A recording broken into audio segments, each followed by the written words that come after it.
nangyari. Samantalang nagsasalita ang leon ng mga salitang ito, sa agila, aking nakita.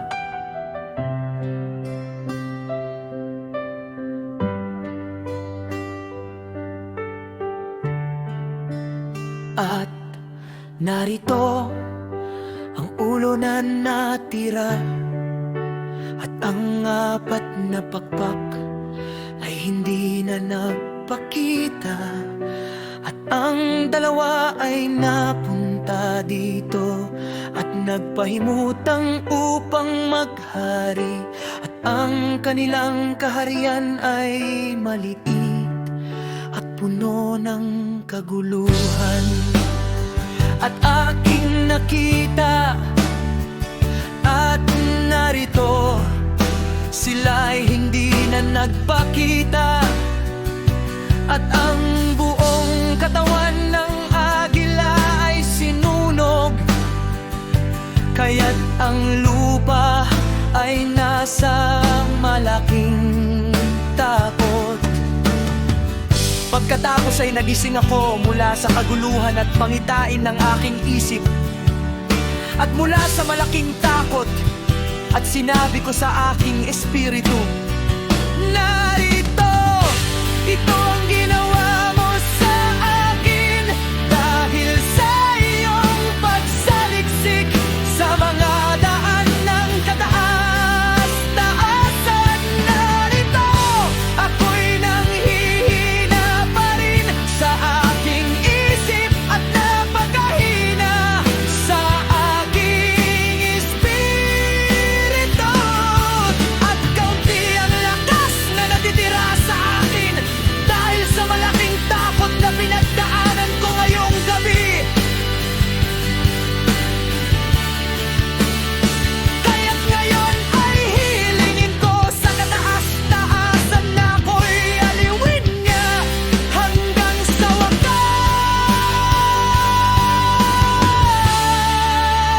At sinabi ko, abaya awa, alahaya na naghahari, kung ako'y nagkamit ng biyaya sa iyong paningin, at kung ako'y inaring ganap sa harap mo kaysa maraming iba, at kung ang aking panalangin ay umabot nga sa harap mo,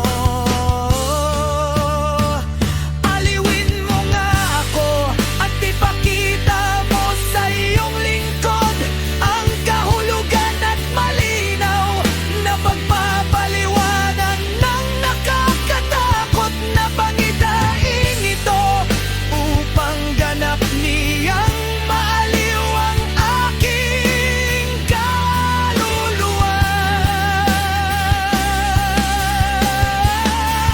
Sapagkat ipinahintulot mong ako'y maging karapat-dapat upang maipakita sa akin ang mga huling panahon, at sinabi niya sa akin, ito ang kahulugan ng pangidaing.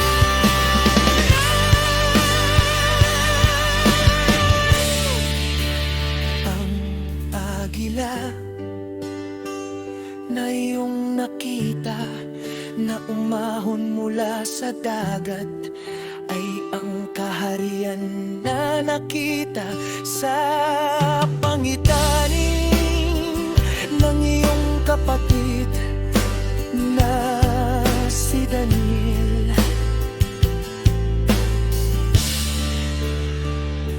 Ngunit ito'y hindi ipinaliwanag sa kanya, kaya't ngayon ay ipinahayag ko ito sa iyo.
nagsasalita,